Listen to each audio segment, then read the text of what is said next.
მოგესალმებით ყველას, მედია კავშირი ობიექტივი და გადაცემა პროფესიონალები და საზოგადოება აგრძელებს თქვენთვის მაუწყებლობას. ჩვენი დღევანდელი გამოშვება სრულად დაეთმობა იმ ერთი ლამაზი საღამოს, რომელიც წიგნის და განსხვავებული წიგნის ავტორებმა, რედაქტორებმა და დამფუძნებლებმა აჩუქეს თბილისსა და თბილისის მცხოვრებლებს და თბილისის სტუმრებს. და ამ წიგნის შესახებ ერთი ცირეხნიანი ჩანახატი, ჟურნალისტური ჩანახატის შემდგომ ვისაუბრებ ჩემს ძალიან მომხიბლელ სტუმრებთან ერთად. ამ მომხიბლელი სტუმრებიდან ორი სტუდიაში გახლავთ პირდაპირ ეთერში, ერთი კი ჩაგვერთვება ინტერნეტის საშუალებით.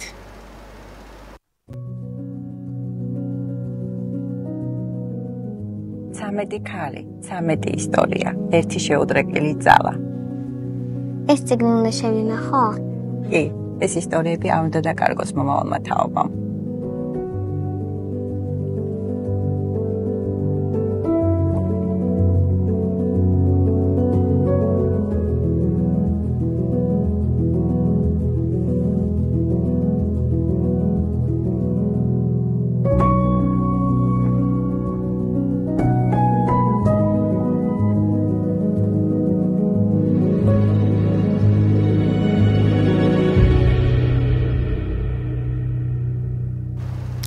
და ორგანიზაცია თანამედროვე მანდილოსნები გაძლიერებისათვის დამფუძნებელი ავსტრიაში პროფესიონალი მენეჯერი ქალბატონი მაკა გურჩიანი. გამარჯობა მაკა და დიდი მადლობა რომ დღეს თქვენ ჩვენთან ერთად ხართ.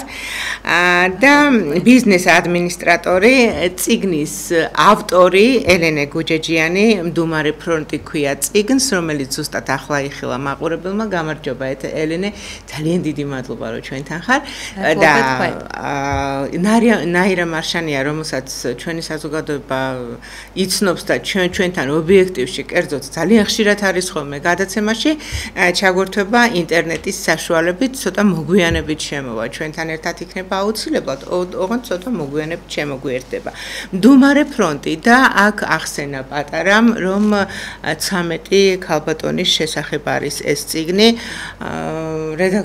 რედაქტორი არის მაკა გურჩიანი, ხოლო ელენე არის ავტორი და ელენე, როდის მიხვდი, რომ საჭირო იყო ამ წიგნის გამოცემა, ამ წიგნზე მუშაობა? დიახ, პირველად ქალბატონმა მაკამ გამანდო ეს იდეა, რომელიც ქალბატონმა ნაირა მარშანიამ გაანდო ქალბატონ მაკას. მაშინ რომ დავინტერესდი, არ მოგატყუებთ და გავიაზრე, რომ ძალიან მნიშვნელოვანი იქნებოდა ეს არა მხოლოდ ჩვენი ორგანიზაციისთვის, ასევე მთლიანი საზოგადოებისთვის. მაგრამ როდესაც მაკამ ითხრა, რომ მე უნდა მემუშავა უშუალოდ ამ პროექტზე, მაშინ ავღელდი ნამდვილად, იმიტომ რომ უდიდესი პასუხისმგებლობა იყო ეს ჩემთვის. მაგრამ მგონია რომ ჩვენმა გუნდმა კარგად გაართვა თავი და მთავარია რომ ეს ისტორიები საზოგადოებამ გაიცნოს და ეს ქალები აუცილებლად უნდა გაიცნოს ფართო საზოგადოებამ და ეს იყო ჩვენი მთავარი მიზანი, იმიტომ რომ ეს არის ნამდვილი ამბები, ნამდვილი ისტორიები, ცოტათი მხატვრულად გადმოცემული, მაგრამ ყველაფერი ფაქტებზე დაფუძნებული. სწორედ ეს არის ალბათ ხო ოსტატობა მწერლისა, რომ დოკუმენტურ მასალაზე ააგოს მხატვრული ჩანახატი. და მე ჯერ არ წამიკითხავს, მაგრამ ერთი სული მაქვს, როდის წავიკითხავ ამ წიგნს, როდესაც მუშაობდით, რა სიახლე იყო, აი გამოწვევა არის თავისთავად. აი რა სიახლე იყო ისეთი, რაც მანამდე, რის შესახებაც მანამდე არ ქონდათ ნაფიქრი მაკა. პირველ რიგში მადლობა მოწვევისთვის. მადლობა თქვენ რო აქ. კი, ძალიან საინტერესო პროცესი იყო მართლა. ქალბატონმა ნაირამ, როდესაც გამანდო, რომ მას ჰქონდა იდეა 13 ქალის, ანუ უნდოდა 13 ქალზე დაეწერა წიგნი, ძალიან დამაინტერესა ამ იდეამ. უბრალოდ მე ვთხოვე, რომ ცოტა მაინც ჩემი ორგანიზაციის მიმართულებით რაღაც შეგვეცვალა. ძალიან მადლობელი ვარ ამ დობისთვის ქალბატონ ნაირასგან და ამ იდეისთვის. და ფაქტურად მართლა გვანდო. აი ბოლომდე გვანდო და მადლობა კიდევ ერთხელ ამისთვის.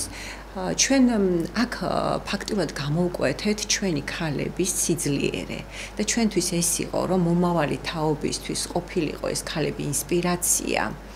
და ეს ჩვენი მათი ძლიერი მხარე ჩვენ არ დაგვეკარგა და აი ამ ისტორიებში ეხა ელენემაც აღნიშნა წაყვანის დროს პრეზენტაციაზე რომ ანუ გმირი დედების ქვეყანა ვართ და რატომაც არ უნდა გაეცნო ეს ფართო საზოგადოებას მით უმეტეს ეს არის სამენოვანი წიგნი და ჩემი მისია იყო რახან ჩვენი ორგანიზაცია ეფუძნება ქალთა სიძლიერეს ჩვენც აი ამ ფაქტურად ჩვენი ეს წიგნი ჩვენი სავიზიტო ბარათია ჩვენი ორგანიზაციის მე თამამად და ამაყად ყველა ორგანიზაციაში სადაც მომიწევს უკვე შემდგომ ვიზიტი, სადაც მომიწევს ჩემი ორგანიზაციის წარდგენა, მე ამ წიგნით ჩემს ქვეყანას წარვადგენ, ჩემს კუთხეს წარვადგენ, ჩემს აფხაზეთს და იმ ძლიერ დედებს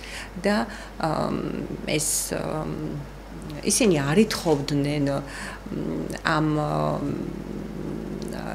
ჩვენგან არაფერს, მაგრამ ჩვენ ისინი დავაფასეთ და ჩვენ ამ წიგნით ფაქტიურად ჩვენს სოვნას და ჩვენს ტკივილს პატივი მივაგეთ. და მარადისობაში გადაიყვანეთ. ბიზნეს ადმინისტრატორი ხართ ელენე და ბაკალავრით დიახ, მაგისტრით ბიზნეს ანალიტიკოსი მარკეტინგის განხრით. და ორი სიტყვით მოდი თვითონ აი იმ პრეზენტაციის ფორმის შესახებ იყვნენ თუ არა ქალბატონები და ვიცი რომ ძალიან ბევრი საინტერესო ადამიანი ესწრებოდა. დიახ. პრეზენტაცია არ დაგიმალავთ და ძალიან ამაღელვებელი იყო ყველასათვის, ნერვიულობდით. მაგრამ როდესაც 13 ქალი დავინახეთ ჩვენი წიგნის გმირები, მე მგონია რომ ამან ძალიან დიდი ძალა მოგცა თითოეულ ჩვენგანს. მათი თბილი სიტყვები ჩახუტება და დაფასება იყო ყველაფერი ჩვენთვის, რაც იყო საჭირო იმ დღეს. ძალიან ბევრმა ადამიანმა დაგვაფასა ასევე ამ დღეს იყვნენ აფხაზეთის მთავრობიდან წარმომადგენლები, იყვნენ მოღვაწეები, მწერლები და უშუალოდ რა თქმა უნდა 13 ქალი თავისი ოჯახით. აი ამ ქალბატონებთან მუშაობის პროცესში რამდენად დაუმეგობრდით, რამდენად ფიქრობთ რომ გაგრძელდება ეს თქვენი მეგობრობა და საერთოდ ზოგადად ერთი პროექტი მეორეს შობს, ისევ როგორც ერთი იდეა ბადებს მეორეს, ხო და ჩაისახა თუ არა ახალ პროექტებზე ამ ქალბატონებთან მუშაობა. დიახ, უშუალოდ მუშაობის პროცესი იყო ყველაზე დასამახსოვრებელი რამ ჩემს ცხოვრებაში. ყველაზე ყოველთვის მასზე. ხვდებოდი 13-ვე ქალს შევხვდი, ან მქონდა ჩაწერა ონლაინ ინტერნეტის საშუალებით, იმიტომ რომ ზოგი არ იმყოფება საქართველოში, ან მე არ ვიყავი და ავსტრიაში ვიყავი და ეს იყო 3 საათიანი, 4 საათიანი საუბრები.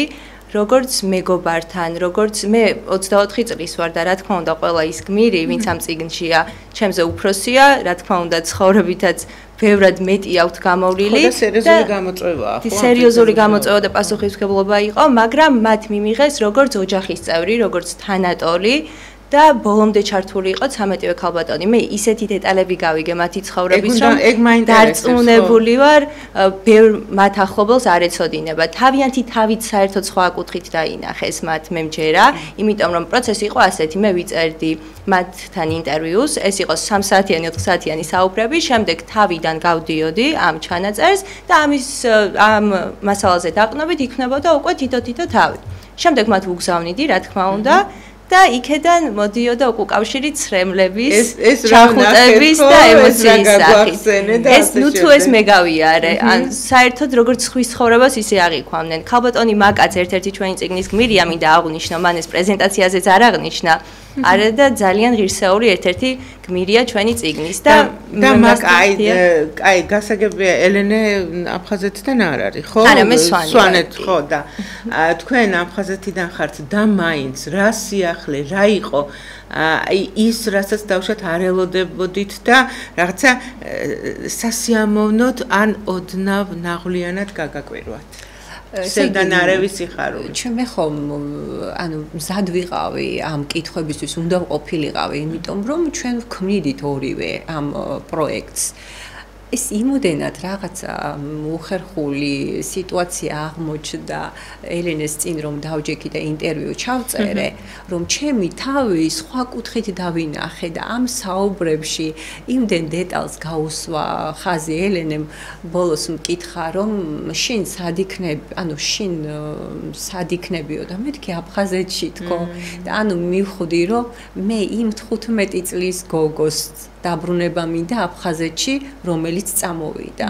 და ეს ელენეს მეშვეობით გავიგე, იმიტომ რომ ალბათ ფსიქოლოგთანაც არ გაიხსნება ესე ადამიანი, როგორც ელენეს წინაშე მომიწია გახსნა. და ზუსტად ის რაც ჩაკეტილი მქონდა ალბათ ტკივილი, ზუსტად ის კითხვა რომ დამისვა, აი იქ მე თვითონ ცრემლებით დავასრულე ჩემი ინტერვიუ და ეს ცოტა ის იყო, მაგრამ სხვა კუთხით გავიცანი ჩემი თავი, ალბათ ვიფიქრე რომ საერთოდ ჩვენი გონება ესეა მომართული, რაც გვტკივა, იმას ვკეტავთ. და ანუ ფაქტიურად მას იმ ტკივილს კარი გავუღეთ და გამოვფინეთ. და სხვათა შორის 13-ვე ქალმა ეს გააკეთა. ჩვენ ყავს ერთი ქალბატონი, რომელმაც აღნიშნა, რომ იმ მთებიო ძალიან მიყვარსო. მაგრამ აი იმ პერიოდის მერეო რომ მომიწიაო. ეხლა მანქანით როცა მიწევს წასვლაო, მთებისკენ აღარ ვიხედებიო და ანუ ისეთი ფაქტები, ისეთი ტრამვები ფაქტიურად ჩვენ გავუხსენით ერთმანეთს და ისეთ ტრამვებზეავლაპარაკდით, რომ რაზეც ალბათ არ ვსაუბრობდით. ალბათ გვინდოდა რომ რაღაც ალბათ ვეუხერხულებოდა, ალბათ მაშინ ყველას ტკივილი იყო და ესე ვეუბრძნოდით. თქვენ სწორედ ბრძანეთ, გვოკავს ადამიანი იმ ტკივილს და არ უნდა გახსენება. და ეხლა ამოტივტივდა და ეს მეორე მხრივ კიდე იმითია, ჯერ ძალიან კარგია რომ ეს კაცობრიობას დარჩება და საუკუნეებს გაუძლებს და მეორე მხრივ იმითია რომ თვითონ მათგანს, თვითონ თქვენთაგანს მოგეხსნებათ ეს, ეხლა როგორ შეიძლება მოგეხსნას, მაგრამ გარკვეულწილად რაღაცა შვება იქნება. ეს სხვა ფაქტიურად ამ წიგნის მერე შეიძლება თითოეულ თქვენთაგანს სულ ახალი ცხოვრება დაგეწყოთ. აი გეთანხმებით, იმიტომ რომ მე რომ ვკითხულობდი, ეხლა 15 წლის რომ ანუ იმ 93-ში რომელიც იყო 15 წლის ის გმირი ყავს და რომ ვკითხულობდი მის ისტორიას, ჩემს ისტორიასთან ბევრ პარალელს ვუსმევდი. ანუ ის ფსიქოლოგიური აღქმა, რაც 15 წლის გოგოს ჰქონდა და ის დავინახე, ანუ ჩვენ ხო ესე ვართ ადამიანები, რომ აი გგონია რომ ჩვენ მარტო ჩვენ ვართ ესე ვთქვა თუ რამე პრობლემა გვაქვს ან ტკივილი გვაქვს და უკვე სხვაშიც რომ ვხედავთ იმ ტკივილს ან იმ ტრამვას, ანუ მარტო არ ვყოფილვარ და თითქოს გვაძლიერებს ეს, რომ ანუ ვიღაცას იგივე განცდა უკვე მარტო შენზე აღარ ღელავ, იმაზეც ღელავ. და ეს არის ფაქტიურად ელენემაც ეს თქვა, რომ აი ამ წიგნს ფაქტიურად უხილავი ძაფები გვაქვს ამ ქალებს. უხილავი კავშირი გვაქვს და თითქოს ყველას ერთნაირი მიუხედავად იმისა, რომ ზოგი 7 წლის იყო, ზოგი 15-ის, მაგრამ ანუ მე მაინც ჩემი 15 წლის თანატოლებთან ვნახე მსგავსი კომპლექსები, მსგავსი ტკივილები და ტრამვები. და რის მიხედვით შეირჩა ეს 13 მანდილოსანი ელენე? 13 მანდილოსანი შეირჩა ძალიან დიდი დაკვირვების, ასე რომ ვთქვა, და მუშაობის ფონზე. ზოგი ისტორიები მაგალითად იყო ცნობილი, მაგრამ ჩვენ არ გვინდოდა ცნობილი ისტორიები, გვინდოდა ისეთი ქალები მოგვეძებნა, ვინც მართლა მდუმარე ფრონტი გაიარა და მდუმარედ იყო ეს წლები. და ჩვენ თვლიდით, რომ ახლა მაინც ხმამაღლად და ამაყად უნდა გაეცნო საზოგადოებას ეს ისტორიები. ეს იყო საახლობლოში აფხაზეთთან კავშირში, ვისაც ვიცნობდით, ყველგან მოვიკითხეთ კონკრეტული ისტორიები. მაგალითად, ერთ-ერთი ვინც ყავს თინა გელოვანი, ის მაიორი 2008 წლის ომშიც იბრძოდა. ის მაგალითად ახლობელი იყო ჩემი და მინდოდა რომ ის ყოფილიყო ამ წიგნში, ეს სუბიექტური იყო, მაგრამ მას ძალიან ობიექტური ისტორია აქვს და ასე იყო ქალბატონმა მაკამაც ასე იმუშავა. და ეს ქალები საახლობლოში აი ესე შევაკეთე. ესენი მხოლოდ აფხაზეთში მცხოვრები ქალბატონები არიან თუ აი ჭუბერი ვინც გადმოიარა ფეხით, ეხა თქვენ კარგად იცით და ეხა მაყურებელმა ძალიან კარგად იცის ირმა ინაშვილი არის ადამიანი, რომელმაც გადმოიარა, ნუ სხვებთან ერთად და რომელსაც 21 წლის გოგო უზარმაზარი კამერა ედო მხარზე და ირმას კამერა რო არ ყოფილიყო ის პერევალის კადრები დღეს ჩვენ არ გვექნებოდა და ირმამ ერთი პატარა ბავშვი გადაარჩინა იმ ყინვაში დედამის აღარ ქონდა თავი მე მგონი ბებიასთან ერთად იყო და მიიკრა გულზე გასა მიიკრა გულზე ჩაიხუტა და ამით გაათბო და ის ბავშვი ღმერთმა კარგად ამყოფოს ნუ ეხა დიდია გადასარევად არის და აი მე მაინტერესებს მარტო აფხაზეთში მცხოვრებნი თუ აი ვისაც უშუალოდ ყველას შეგვეხო ჩვენ აფხაზეთი ჩვენი ყველას ტკივილი მაგრამ ვისაც უშუალოდ შეეხო ეს ომი იმასაც იმათ შესახებაც აპირებთ დაწერას ამ ეტაპზე ამ წიგნში მხოლოდ აფხაზეთში მცხოვრებნი და შემდეგ წამოსულნი არიან მაგრამ იმდენი ისტორია გავიგეთ ამ ინტერვიუების ჩაწერის დროს რომ აუცილებლად განცობა უდევს წინ აუცილებლად და იდეის ავტორი ხომზად არის ჩვენი ულამაზესი ნაირა მარშანია მე მგონი მზად არის ხო ეხა ძალიან გვინდოდა ყოფილიყო ინტერვიუ. მეც ძალიან მინდოდა ხო რომ ყოფილიყო, მაგრამ ნუ გარკვეული საპატიო მიზეზის გამო ჯერჯერობით არ არის ნაირა ხასზე. ქალბატონ ნაირა, როდესაც შემოგვიერთდებით, ჩვენ თქვენ გელით და ერთად ვიქნებით 4-ივე. მინდა აღვნიშნო რომ არა მხოლოდ იდეის ავტორი, არამედ ერთ-ერთი ჩვენი გმირიც არის წიგნში ქალბატონი ნაირა მარშანია და მისი მოთხრობებიც არის ორი მოთხრობა ომთან დაკავშირებით შესული ჩვენს წიგნში. და თანამედროვე მანდილოსნები გაძლიერებისათვის აი როდის დაფუძნდა ეს ორგანიზაცია? ფაქტიურად ოქტომბერში გახდა 1 წლის. სექტემბერში ბოდიში, სექტემბრის დასაწყისში გახდა 1 წლის ჩვენი ორგანიზაცია და ეს წლის თავზე ზუსტად მოხდა ჩვენი პრეზენტაცია კი. და ავსტრიაში გაქვთ ხო დაფუძნებული? და ვინ არის ვენაში და ვინ არიან ორგანიზაციის წევრები? აი ორგანიზაციის შესახებ მოგვითხარით. ჩვენი ორგანიზაცია არის ქალთა ორგანიზაცია, ასევე ჩვენი ორგანიზაცია არის ოფიციალური წევრი 3 ქვეყნის ფონდის ქალთა ფონდის ვიტყვი გერმანულ სიტყვას Fondsfrauen ესე ჰქვია მაგის ოფიციალური წევრი ვართ ასევე ჩვენი ორგანიზაცია შედგება ავსტრიაში 3 წევრისაგან ესა ვარ მე დამფუძნებელი ასე არის თანადამფუძნებელი ეკა ჩარკვიანი ეს არის ვენაში გერმანისტია ეს ქალბატონი და მუშაობს ერთ-ერთ ინსტიტუტში გერმანულის პედაგოგია და ასევე არის თარჯიმანი ესევე ელენე გუჯეჯიანი რომელიც სწავლობს ვენაში ავსტრიაში აკეთებს მაგისტრს და აქ საქართველოში შორს არ წავსულვარ ჩემი და უნივერსიტეტის თანამშრომელი აფხაზეთის? არა აფხაზეთის არა სოხუმის ხო უბრალოდ ჩემი და ეხლა ბიზნესის და ტექნოლოგიების უნივერსიტეტის მანამდე ილიასი სტაჟიანი უნივერსიტეტის თანამშრომელი და საქართველოში ანუ ჩემი და გვყავს წარმომადგენელი.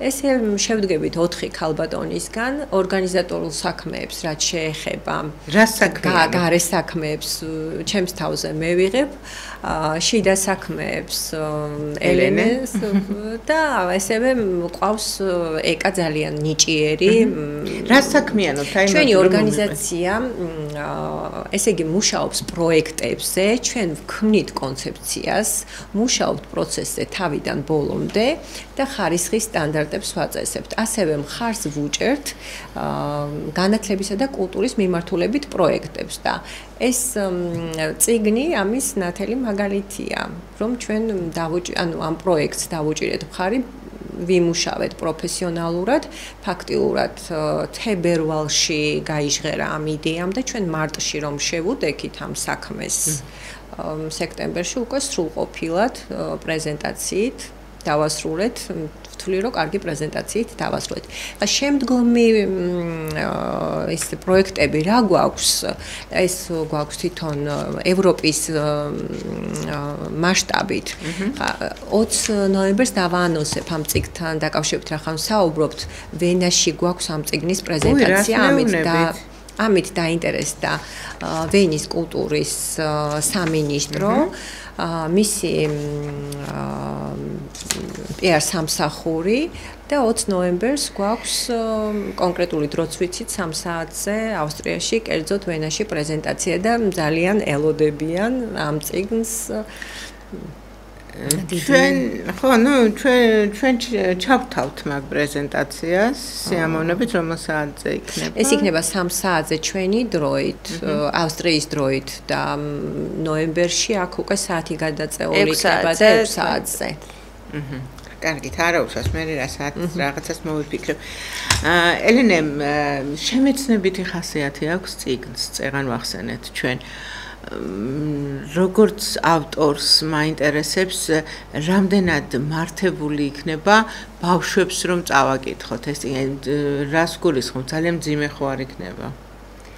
ისტორიები ნამდვილად არ არის მარტივად და ადვილად მოსასმენი, მაგრამ მგონია რომ ბავშვებმა აუცილებლად უნდა წაიკითხონ და არა იმიტომ რომ ჩემი დაწერილია. მე თქვენ ავტორი აღნიშნეთ ამ წერალი, მაგრამ მე ჩემ თავს უფრო მოვიხსენებ როგორც მკითხველი. ანუ მე ბავშვობიდან ვიყავი მკითხველი და ძალიან მიყვარს ზოგადად წერლობა, კითხვა და ეს იყო მაკას, ჩემი საჩუქარი იყო მაკას მიერ გამიკეთა მე რომ მომცა ამის უფლება რომ დამეწერა. და რაც შეეხება ბავშვებს, ისტორიები მძიმეა, მაგრამ 12 წლიდან, ესე რომ დავკონკრეტდეთ, ჩემი აზრით, ჩვეულებრივად შეუძლიათ ბავშვებს რომ წაიკითხონ ეს წიგნი. ხო და მეც ვურჩევ მშობლებს რომ მიცენ ბავშვებს და წაიკითხონ ეს წიგნი, იმიტომ რომ ჩვენ მუდმივად დღე არ გავარო, არ ვახსენოთ ის მძიმე ისტორია საქართველოს უახლოეს წარსულისა, რომელსაც აფხაზეთს და სამაჩაბლო ქვია, მაგრამ იმისთვის რომ უფრო ჩაუღრმავდნენ ბავშვები და უფრო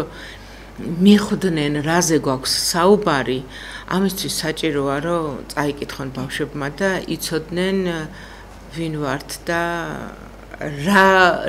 რისი სურვილი უნდა გქონდეს ყველაზე მეტად, როგორც ჩვენი უწმინდესი ბრძენი უწმინდესი ბრძანებს პირველი ლოცვა სამშობლოს იავდა, აი სამშობლოს გაერთიანება, რატომ არის მუდმივად სამშობლოს გაერთიანებაზე საუბარი, აი ეს კიდევ ერთხელ უნდა დაფიქრდნენ ამაზე ახალგაზრდა თაობის წარმომადგენლები და ამ წიგნის წაკითხვის შემდეგ დარწმუნებული ვარ, რომ ეს ასეც იქნება და ხაზზეა ქალბატონი ნაირა მარშანია.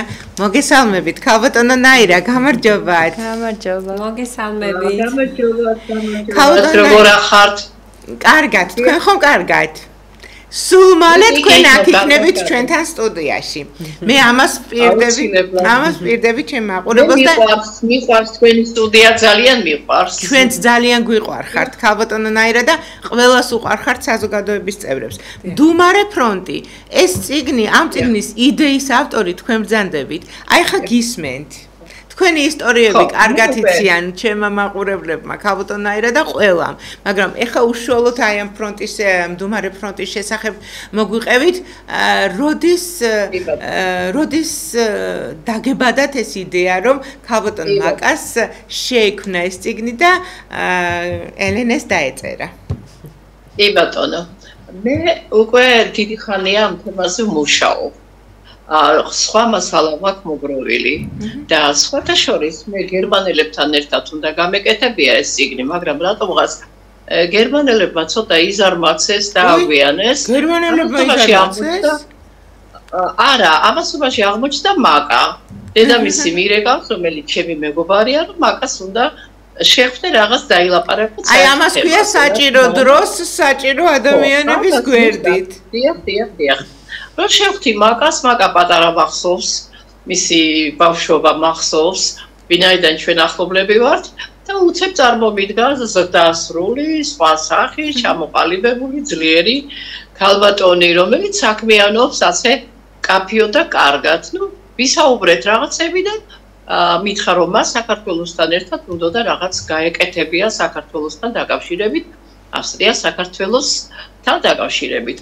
მე რა თქმა უნდა რაღაცები ვისაუბრეთ, მაგრამ ბოლოს მე უთხარი რომ მე მაქვს ესეთი იდეა უკვე მუშაობ ამაზე, შენ თუ ამას გააკეთებ, კი ბატონო, გააკეთე, მე სრულ თავისუფლებას განიჭებ და მოუყევი რა უნდა ყოფილიყო, რას შეხებოდა, 13 ქალის ამბავი ეს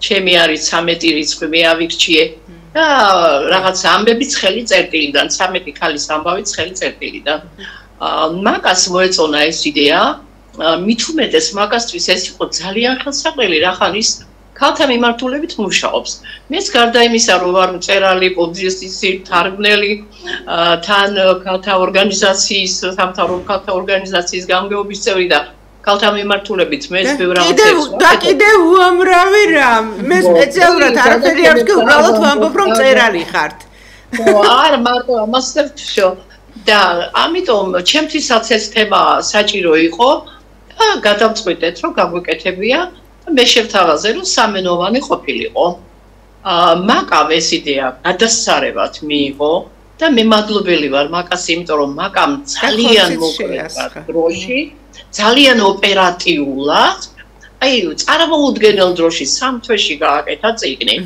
3 თვეში მე სრული თავისუფლება მივეცი რომ მათ ესე იგი ეპოვათ მე მაქვს ვამასალა ქალებზე მაგრამ მე მინდოდა რომ ეს ამ წიგში მათი მონაპოვარი ქალბატონები ეხლა თქვენ ეს არ გეშლებათ ქალბატონაირად და შემოქმედისთვის სრული თავისუფლება ძალიან დიდი ფუფუნებაა გამართლეს ნამდვილად ჩემი იმედი იმიტომ რომ ძალიან კარგი რესპონდენტები აირჩიეს მე ძალიან ბედნიერი ვარ რომ ეს ჩემი იდეა რომლის თემა არის სასწაული მნიშვნელოვანი და ძალიან აუცილებელი განხორციელდა ამ გოგოების მეშვეობით მაკა ელენე ძალიან დიდი მადლობა თქვენი შრომისათვის თქვენი ერთგულებისათვის თქვენი ესეთი მონდომებისათვის და ამ მოკლე დროში ეს მნიშვნელოვანი წიგნი რო გააკეთეთ პირველ რიგში მე გილოცავთ ამ წიგნის დაბადებას ჩემ თავს ვცულოსავ რომ ჩემი იდეა განხორციელდა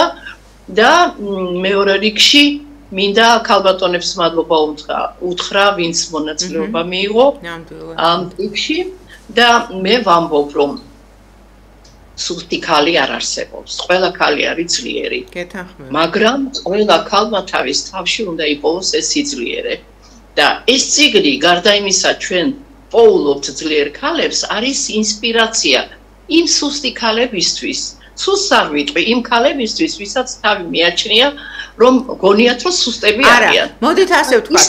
სუსტი კი არ გონიათ, ჩემი აზრით, თქვენის ნებართვით ჩაგერთვებით, არ დაგავწეთ საქმე. მე მგონია რომ კი არ გონიათ ქალბატონაირა. უბრალოდ ისინი არიან ზედმეტად მოგრძალებულები. თავიანთ თავში დარწმუნებულები არ არიან. და აი ეს წიგნი აი ნამდვილად არის ინსპირაცია, რომ ესე იგი დარწმუნდნენ მათ სიძლიერეში აღმოაჩინონ თავიანთი საშუალებები და მოიყვანონ რეალიზებაში ეს მათი სიძლიერე. იმიტომ რომ ქალი სამყაროს გადამრჩენია. ქალი არის ყველაფრის დასაწყისი და მთელი სამყაროს გადამრჩენი. ამიტომ მე უდიდეს პატივს ვცემ ქალებს და ამიტომაც ეს თემა მე უკვე 2 წელია მუშაობ ამ თემაზე და მაგს სხვა მასალა მოგროვილი და მერე და მერე უფრო საინტერესო იდეები მაქვს. აი ეგ მაინტერესებდა და განსაკუთრებით საქართველოში მაშინ როცა არსად ქალი მეფე არ არსებობდა საქართველოს გაამეფა თამარი ხოლო შოთა რუსთაველმა თინათინი ძალიან დიდი ბოდიშის მოხდით რაღაც მინდა კითხოთ ხომ არ ჩაერთვებით აი სამუშაო პროცესში ელენესთან და მაკასთან ერთად გასაგებია იდეის ავტორი ხართ მაგრამ აი უშუალოდ შიდა სამზარეულოში ჩვენ თავიდან უნდა ქონებოდა 13 ქალი ნახევარი მათი ნახევარი ჩემი უნდა ყოფილიყო მაგრამ მე ხო გითხარით რომ მივეცი სრული თავისუფლება რომ თვითონ ემუშავოთ ამ ტიპზე და ახლა სამომავლოდ თუ გავაგრძელებთ რა თქმა უნდა მე მაგ ძალიან ბევრი იდეა და სხვა მიმართულებით ქალთა სხვა მიმართულებით სხვა სახით წარმოდგენილი ქალები მაგრამ ძლიერები რა თქმა უნდა მაგ სხვა მასალა და კი ბატონო ვიმუშავებთ მათთან ერთად იმიტომ რომ მე მგონი ძალიან კომფორტული იქნება მათთან მუშაობა იმიტომ რომ ძალიან კარგი გოგოები არიან ქალბატონო ნაირა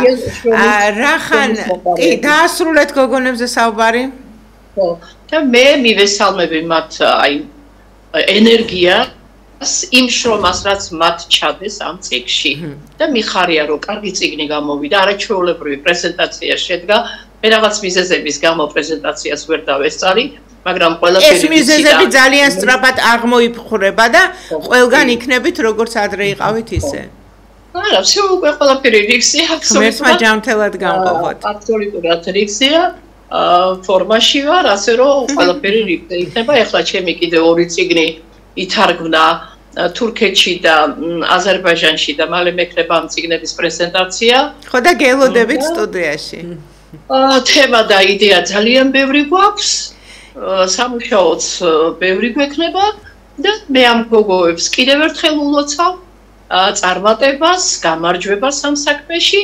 ეს ძალიან მნიშვნელოვანი თემაა, ფაქიზი, მნიშვნელოვანი და აუცილებელი. ამით ჩვენ ქალებს დავაყენებ, მე ვფიქრობ, რომ ყველა აფხაზეთელი ქალი თავის ისტორიით დღემდე მოსული არის გმირი. და მე მას წინაშე კეცვიხლი. ქალბატონო ნაირა, თქვენ არ წახვიდეთ დარჩით ხაზზე. მაგრამ მე რა მინდა იცით რომ მოყვეთ? ფოთლის ისტორია. თქვენს მიერ დახატული ფოთლის ისტორია. მე არ ვიცი სამწუხაროდ ეხა მომცა საბედნიეროდ. მადლობა ელენემ და მაკამ. ეხა გადმომცა ეს წიგნი. მე უბრალოდ არ ვიცი აქ შესულია თუ არა. ჩემთან ხშირად მოგიყოლიათ და ძალიან გთხოვთ, მოყევით, ოღონდ ერთი წუთით ჯერ მაკას ვკითხავ. თქვენ მაგრამ ჩვენთან იყავით, დატოვეთ ქალბატონი ნაირა, თუ შეიძლება რა. მაკამ აი რაღაცა ისეთი პატარა მონაკვეთი მომიყევით თქვენი ცხოვრებიდან, რაც ამ წიგნშია შესული. მოგვიყევით. ხო, მე ძალიან ვცლად მაინც ჩემი ისტორია მანდ ვერ შევიყვანე, იმიტომ რომ მე თვითონ წერ ჩემს ისტორიაზე, მე უფრო ფსიქოლოგიურ ომზე ვწერ, იმ 15 წლის გოგოს ომზე. და ჩემთვის მძაფრად იქ ჩემი ისტორია სადაც იწყება, იქ ცოტა მძაფრად მაგ აღქმული და ჩაშლილი ჩემი აი როგორც კი გავიგე რომ აფხაზეთი დაეცა. ეს რადიომ გადმოსცა, ეს იყო მაშინდელი პრეზიდენტი ბატონი ედუარდ შევარდნაძე იყო რადიოში და მაშინ 15 წლის გოგოსთვის რომ აფხაზეთში ვიყავით ერთი კვირით ადრე გაგვიშვა ოჯახმა მამიდა ცხოვრობდა ჩემი სოფელ აჟარაში და იქ ველოდებოდით თითქოს ოჯახის წევრებს და როგორც მეგონა იმ იმედით ჩამოვედით რომ ერთ კვირაში დავბრუნდებოდით რაღაც ესე მოხდა. ყველა იმავეს ამბობს, ყველა ბრუნდებოდა. აი აბსოლუტურად ჩვენ არ გვეგონა რომ დაეცემოდა ეს იყო ჩვენთვის აი არ ვიცი და დედა ჩემი ამოვიდა, ამოიყვანა მეზობლები, ისევ ესე ცოტა ხნით და დაბრუნებას აპირებდა და უცებ ხედავთ რომ ისეთი ხმით თითქოს რაღაც ცაც გრძნობდა, მიწაც გრძნობდა, თითქოს რაღაც ისეთი მძაფრი შეგრძნებით დაიგრუხუნა მიწამ, ცამ, თუ არ ვიცი თუ ჩემთვის იყო ეს ესეთი შეგრძნება და უცებ რადიოს ხმა აპობს ამ სიბნელეს, ამ უკუნეთს და მესმის რომ სოხუმი დაეცა. და ბოდიშკი ხდით აფხაზეთში მცხოვრებო ქართველებო ჩვენ ვერ შევინარჩუნეთ აფხაზეთი. ეს ისეთი ეხაც ისეთი შეგრძნებაა და ამას მოყვა სვანური ზარისხმა. აი სვანები რომ გარდაცვლილს ზარს, აი ეს მანამდეც მქონდა გაგონილი.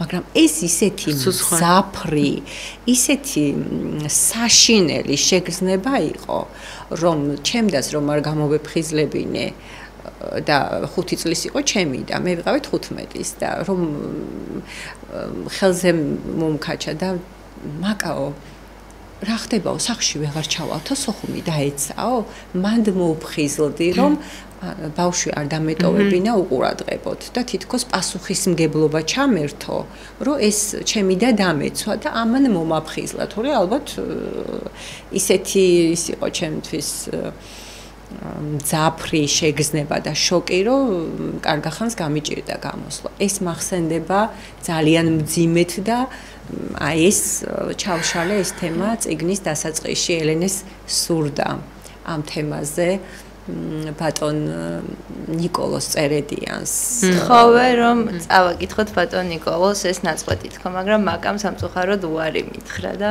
ხო ვერ მოვისმენდი პრეზენტაციაზე ხო ვერ მოვისმენდი მძიმე იყო იმიტომ რომ ბატონ ნიკოლოზის წაკითხული ჩვენს მიერ ელენეს მიერ დაწერილი ტექსტი ისეთი მოსასმენი იყო რომ მეგონა სხვის ტექსტს კითხულობდა იმდენად რაღაც ზაფრად წაკითხული თვითონაც განიცადა ძალიან და ემოციური იყო და ბატონიკას აქედანაც ძალიან დიდი მადლობა ასეთი თანადგომისთვის უნიჭიერესი ეს მსახიობი არ ვიცი თაყვანს ვცემ ყველა პატივს პროფესიონალი და უკარგესი ადამიანი რაც როგორ სამწუხარო რომ მე არ ვიცნობდი მე ამ საქმემ გამას იმდენი კარგი ადამიანები გაგვაცნო ეს ერთის მხრივ ცალკე სამადლობელი გვაქვს კიდე იმიტომ რომ მუშაობის პროცესიც ხო საინტერესო იყო და უამრავი საინტერესო ადამიანი გავიცანით და ესე იგი მე როგორც ხვდები პრეზენტაცია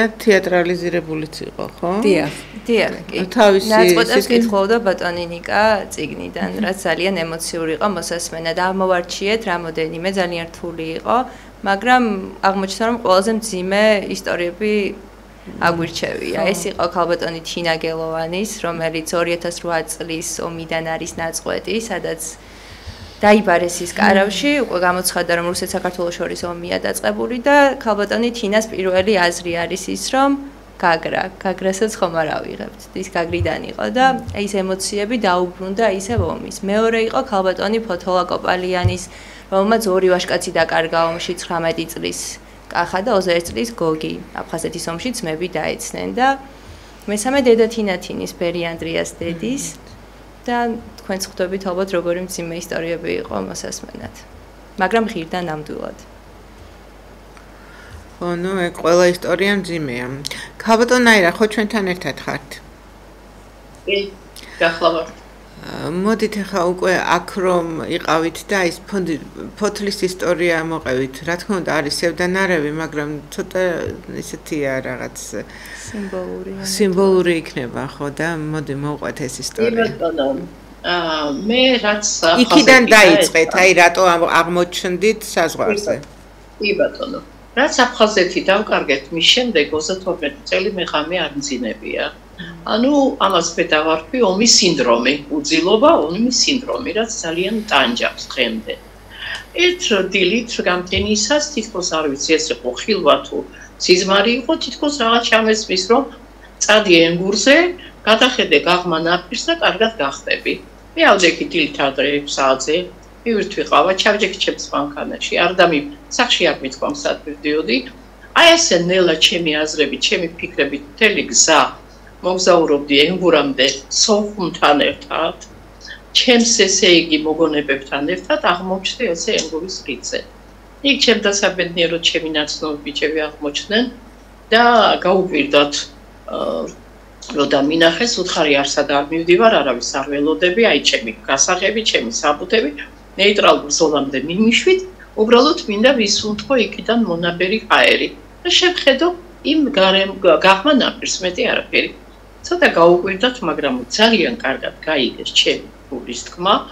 რა თქმა უნდა, მომცეს უფლება და მითხრეს ბევრხანს არ დარჩეთ ოღონდ, რომ რაღაცნაირად ეჭვი არ აიღონ სიმხარემ.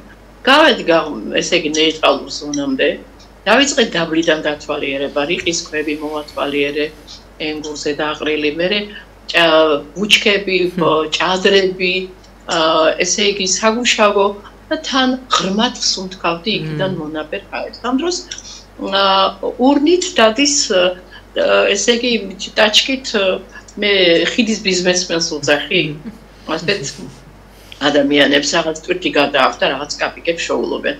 ვიდა ეს კაცი შემთან და მეუბნება რამე ხო არ გინდა, ხო არ გადავით, რამე წერილი ხო არ გინდა თვითონს გადასცეთ ან ვინმეს ხო არ ელოდებით, არა მე ვთხარი, ძალიან დიდი მადლობა, არაფერი არ მინდა. მადლობთ ყურადღებისთვის, წავიდა. მოbrunდა ისევ და მეუბნება, მე ვიცი თქვენ რა გინდა და რა გაგიხარდებათ. აბა რა ხდებათ ხო და მე ყველა მხოვლობს იქიდან მიწას და იქ თქვენ გჭირდებათ გაღმა ნაპირიდან მიწა. იცით, ამ კაცის მზრუნველობამ გამაგიშა და მე ვთხარი შემოგევლე დიდი მადლობა მე მაგ მიწა რომელიც ჩემი ეზოდან არის სოხუმის ჩემი სახლის ეზოდან ჩამოტანილი რომელიც დედაჩემს მოვაყარე დედამთილს გულზე მოვაყარე მეუღლეს მოვაყარე და ჩემი წილი მიდევს ქილაში წარწერი ჩემი სოხუმის მიწა ჩემი ეზოდან რომელიც ყველა მიცის რომ მე ეს გულზე უნდა დამაყარონ ამის უმისოდ მე იმერში არ უნდა გამიშვა ეს რო უთხარი აი ძალიან მასიამოვნა ამ კაცის მზრუნველობამ კარგი აბა ქალბატონო მიხარ და წავიდა მეც უკვე კარგად უკვე და ავივსე ჩემი ფილტრები ამ გაღმა ნაპირის ჰაერით თითქოს დავიმახსოვრე ყველაფერი ის რაც უნდა დავიმახსოვრებინა და უკვე ვხედავ რომ ისე მიყურებდნენ გაღმა ნაპირიდან აფხაზური შეძახილების მოდა რაღაც რუსული და დავტოვე ეკაურობა და წამოვედი გამოვართვი ბიჭებს გასაღების საბუთები მადლობა მოუხადე მანქანაში უნდა ჩავშდე და ამ დროს ვიღაც მეძახის ქალბატონო ერთი წუთი მოვრუნდი ეს კაცი და მოდის აი დიდი ტოტით ჭადრის დიდი ტოტით და გამიკვირდა ცოტათი არ იყოს რა ხდება თქო ვერ მივხვდი უცებ ამის ჩანაფიქრს რას ნიშნავდა ეს მოვიდა ჩემთან და მეუბნება იცი რა ქალბატონო აი ეს მაინც ამახსოვროთ ჭადრის ტოტია გაღმა ნაპირიდან იქნებ ეს მაინც გესიამოვნოთ გამაგიჟა ამ კაცის რომამ ჩემდამი რა თქმა უნდა ძალიან გამიხარდა ძალიან მესიამოვნა გადავეხვიე ჩემი ვიზიტკა დაუტოვე და რაღაც პატარა რაღაც საჩუქარი დაუტოვე თახისახი და უთხარი ვერ შევკადრე სხვანაირად და მე ვთხარი აი ილორის ეკლესიას რო გაივლი მეთქი შედი ილორის ეკლესიაში და ჩემ მარშალიების გვარის გარდაცვლილების მოსახსენიებელი სანთელი დაანთე და კიდევ ერთი სანთელი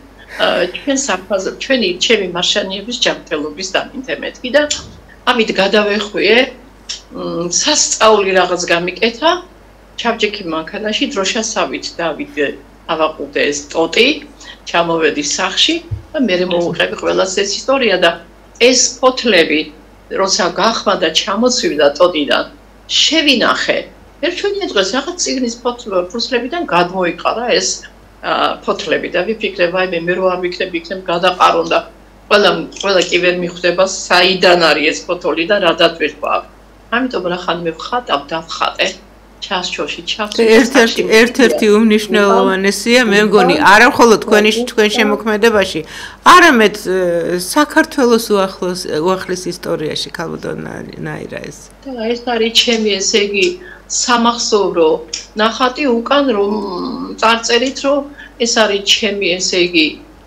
ჭადრის ფოთოლი გაღმა ნაპირიდან რომლის ისტორია ჩემმა მომავალმა თაობამ უნდა იცოდეს და მით უმეტეს მარშალიების გვარის გამგზელებლებმა.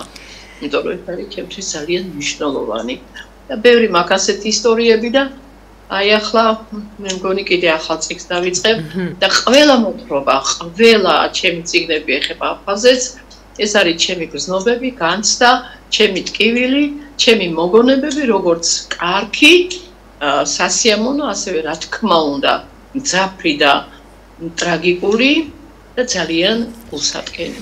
და ქალბატონაირა მე დარწმუნებული ვარ რომ ერთ-ერთი რაღაცა პატარა ან ნოველის მსგავსი აუცილებლად შევა იმ წიგნში რომელიც იქნება ძალიან დიდი იმედით აღჭურვილი და ზუსტად აი ეს ჩვენი ყველას იმედი აუცილებლად გამართლდება და ჩვენ აუცილებლად დავიბრუნებთ აფხაზეთსა და სამაჩაბლოს ჩვენ თუ არა ჩვენი მომავალი თაობა შვილიშვილები ამას მოესწრებიან ჩვენ მოვესწრებით აუცილებლად მოვესწრებით რადგანაც აფხაზეთი საქართველოა იყო და არის და ყოველთვის იქნება ასე ძალიან დიდი მადლობა უღრმესი მადლობა ჩართვისთვის უღრმესი მადლობა იმისთვის რომ ყოველთვის ჩვენთან ხართ და ყოველთვის ხართ ყველასათვის საყვარელი და ესეთი ძალიან გვერდით მდგომი სტუმარი ჩემი გადაცემისა და ზოგადად ობიექტივისა მე თქვენ გამოჯანმრთელებას და წარმატებებს გისურვებთ.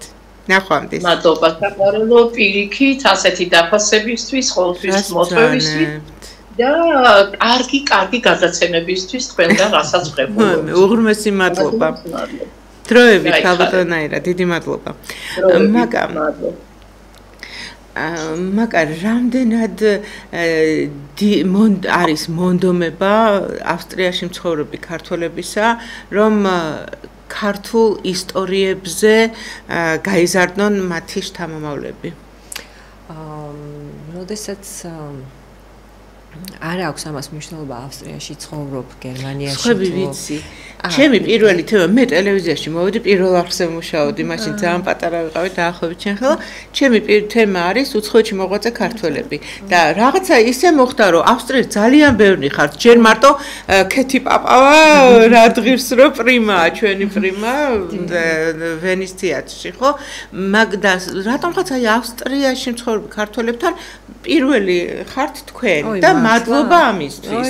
და დარწმუნებული ვარ, რომ გაგრძელდება ჩვენი ეს ურთიერთსაუბრები და თქვენ კიდევ შემოგიერთდებიან თქვენ აი ქართველები ჩვენ ძალიან ბევრი ნიჭიერი ქართველები ყავს და გამძაფრებული ჩვენ არ ვიცი ხა ფაქტიურად დარწმუნებული ვარ ხა იქ მცხოვრებლებს აუცილებლად იქნებიან აფხაზეთიდან დევნილებიც ავსტრიაში თავისთავად და გაეხარდებათ რა თქმა უნდა იმოდენი თბილი წერილი მოდის არა აქვს ამას მნიშვნელობა საცხოვრობს ქართველი აფხაზეთსა თუ მაშინ ავსტრიასა თუ ისრაელში თუ ამერიკაში ამერიკიდან იმოდენი ისინი მომივიდა რომ ვაიმე როგორი სტიმული მოგვეციო როგორი თავდაჯერებულობა შემატე იმ ქალებსო მეთქი იმ ქალებს არ აკლიათ თავდაჯერებულობა ვინც ამ წიგნის გმირები არიან მაგრამ მადლობა ამ სიტყვებისთვის მეთქი ძალიან ბევრი მესიჯი მომდის უბრალოდ მართლა დრო არ დამჩა ყველას რომ ესე მოვეფერო და მადლობები მივწერო და კი დარწმუნებული ვარ რომ ძალიან კარგი გამოხმაურება იქნება ყველა ქართველს ვისთანაც ხელი მიმიწვდება ჩვენ გვაქვს ძალიან კარგი ჯგუფი სოციალურ ქსელში აუცილებლად დავაანონსებ და დარწმუნებული ვარ მოვლენ პრეზენტაციაზე. და წარმოდგენილი მაქვს როგორ ელოდებიან. კი, დავაანონსებ, ჯერ არ დამიანონსებია მანდ, იმიტომ რომ ჯერ ამ პრეზენტაციით ვიყავი, იმდენად მოცული მართლა იმდენად ისე ვიყავით, რომ ამ პრეზენტაციაზე დამავიწყდა მე თქვა რომ 20 ნოემბერს ავსტრიაში ქალაქ ვენაში გქონდა პრეზენტაცია ეს გამოგრჩა მინდოდა არავინ არ გამოგრჩენოდა სამადლობელი და ორი სიტყვით მინდა აუცილებლად წიგნის დიზაინერს შევეხო ის დიზაინერს ხო ძალიან ლამაზია კი და აი მანდ სურათები რაც არის გარეთ ყველას ისტორია არის ესე ესკიზად გამოტანილი ისტორია არის ესკიზად ნინა შამფრიანი უნიჭიერესი დიზაინერი კი ვიცი კი უნიჭიერესია ნამდვილად და ვერთდები რა თქმა უნდა ელენე მხოლოდ მანდილოსნებზე უნდა იყოს მომავალში წიგნები თუ შეიძლება მე არ ვთვლი რომ მხოლოდ მანდილოსნებზე უნდა იყოს უბრალოდ პირველ რიგში უნდა ყოფილიყო მანდილოსნებზე მაგრამ შემდეგ ამ მანდილოსნებმა თვითონ ისეთი ისტორიები მომითავის ძმაზე მამაზე ბიძაზე ეს ისტორიებიც ნამდვილად უნდა ნახოს ფართო საზოგადოებამ და ესეც სერია რო არსებობდეს დუმარე ფრონტი და ვის აი ხა კარგი რაღაც თქვა ელენე მოცებ დამებადა ესეთი იდეა ვის შესახებაც მოყვებიან სტუმრები ნუ რესპონდენტები იმათ რო დაუბრუნდეთ და მათ შესახებ რო დაწეროთ ისინი შემდგომ კიდე ახალ პერსონაჟებს ახალ გმირებს შემოიყვანენ და ამითი განვრცელდა უნიკალური ისტორიებია 13 წლის ბიჭმა ორჯერ გადაიარა ის სვანეთის უღელტეხილი ბებია რომ გადმოეყვანა და ეს ისტორია უბრალოდ ამ წიგნში იმიტომ ვერ მოხდა რომ ქალებზე იყო აქცენტი თორემ რა თქმა უნდა უმნიშვნელოვანესი თემაა ესეც და აუცილებლად მომავალში ამ ისტორიებსაც შევეხებით. ხო და ველოდები და თქვენი გზავნილი ქართულ საზოგადოებას 52 წამი ვრჩება. რა ვიცი მიხარია რომ ესეთი ძლიერი ქალები ყავს და მიხარია რომ გუშინ წინ ჩვენ გავხდით ბევრი ქალის ინსპირაცია და მომავალი თაობის და მიხარია რომ არ დავკარგავთ ჩვენს ისტორიას. არა, ღმერთმა დაგვიფაროს. და ჩვენი ისტორია არ დარჩება. თუ შეიძლება დავამატებ, თავარი სათქმელი მაინც რა თქმა უნდა ქალებზია, მაგრამ თავარი სათქმელი არის ის, რომ აფხაზეთი არის ქართული სულის ნაწილი და ეს იყო ესე და ეს იყო მიძღუნა ჩვენი აფხაზეთისადმი და ესეც მინდა რომ აღინიშნოს რა თქმა უნდა. და როგორც წეგან აღნიშნე, გამეორდები და ვიტყვი რომ შემეცნებითი ხასიათი აქვს და კი, აუცილებლად. ამით ახალგაზრდა თაობა კიდევ ერთხელ მოისმენს აი ამ ძალიან მძიმე, მაგრამ არსებულ ისტორიებს. ძალიან დიდი მადლობა მაკა გურჩიანი, ელენე გუჯეჯიანი, ქალბატონი ნაირა მარშანია იყვნენ გამოშვების სტუმრები. დიდი მადლობა გოგონებო, ქალბატონმა ნაირა უღმესი მადლობა. მე რა თქმა უნდა წარმატებებს ვუსურებ თითოეულ მათგანს. დიდი მადლობა ყველას, ვინც გვიყურეთ და გვისმინეთ. მე მომავალ პარასკევამდე გემშვიდობებით ნახვამდის.